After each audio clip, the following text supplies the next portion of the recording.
What's up, everyone? This is Joshua from East West Healing. Today I want to talk about something different. Today I want to talk about play in the autonomic nervous system, right? A little bit different, but it's very important. There's an important message here. But before we jump in, as always, please like this video, show us a little support. Please hit that subscription button and notification button so every single Wednesday when we put out a video, you get notified. Don't tell anyone. All right, let's jump in.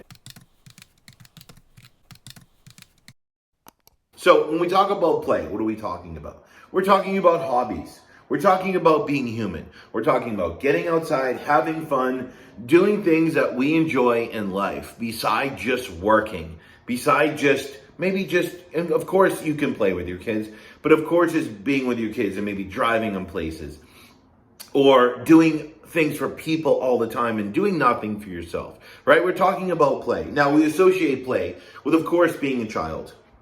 Right? It's the universal language of being a child, and we're born with this basic instinct to play, right?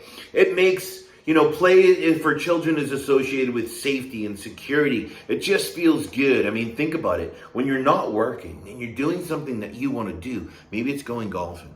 Maybe it's going out with the girlfriends. Maybe it's going to a course, a knitting course, or doing something that you enjoy. It is fun, and that is play. And this is an important part of being human. And I truly believe we've lost this ability. Now, childhood should not really dictate the end of play, right? And it's been shown that children that lack play or haven't played enough in their childhood, which of course can happen because maybe they're, pushed to grow up too fast, which happens in this day and age because of technology, right? Children don't play as much. That's one of many examples, but let's just keep it as that. Children that are deprived of play typically it's been shown through research, have issues with building relationships or autonomic regulation, right? And as mentioned, as we grow, childhood should not be the end of play. We should always play. It's been shown that adults that are deprived of play lack the ability to be imaginative and curious or just find the joy and the engagement of living, right? We just can't find this what's the word I'm looking for? Our purpose, right? We don't know how to build relationships, and there's a real meaning to this. And I'll explain in a second, but our autonomic responses to play are shaped by our experiences, right? Meaning some of us that have a strong relationship between two pieces of the nervous system, which is the ventral vagal and sympathetic, this is what play is. It's about them holding hands and really creating autonomic regulation. For some people, play is very regulated. It's predictable. It's safe. It's fun. It's security. It's comfort. It's a resource. But for some people that have chronic trauma or chronic stress, they experience play very differently. And play for them is very unpredictable. Very unpredictable. It's dangerous.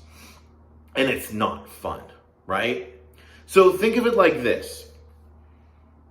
The autonomic nervous system has three tiers in a sense, let's call it. Ventral vagal, which is the social engagement part of our nervous system. Sympathetic, which is, fight or flight. And then you have dorsal vagal, which has kind of two pieces, and that's more like rest and digest, and then the freeze, because it has like two pieces in the sense of balance. When you think of play, you're thinking about the relationship between the ventral vagal and the sympathetic. It's their ability to hold hands. It's their ability to self-regulate, right? So here's the message. The message is, if we play more, if we have fun more, if we slow down more, right? We get outside more. We rebuild the relationship, right? It's just a relationship with your partner, right? Maybe you don't hold hands. Maybe you're not close. You rebuild that relationship between them, and play goes from not safe, unpredictable, dangerous, not fun, to a place of fun, to a place of safety, to a place of autonomic regulation, to a place of curiosity, to a place of imagination, right? So kids should be playing more, right? And they don't. And of course, this bleeds into adulthood, right? Where play shouldn't stop, but people don't have a purpose. My clients don't have hobbies anymore, right? All they do is work and sit in their house all day after that. That's not play. And this is why a lot of people have autonomic dysregulation. When you think about regulating your nervous system, it's not about doing more. It's not about breath work and red light therapy and taking a course, right?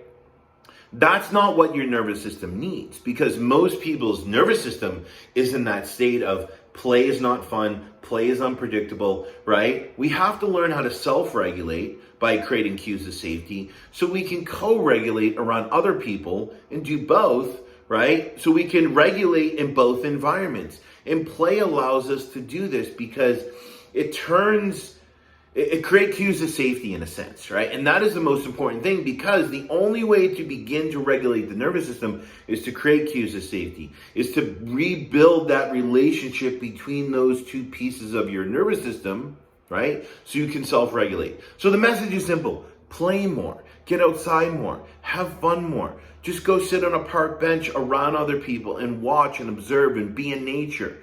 Do things. Start hobbies, whether it's by yourself or someone else. Because when you play more, your nervous system will appreciate it.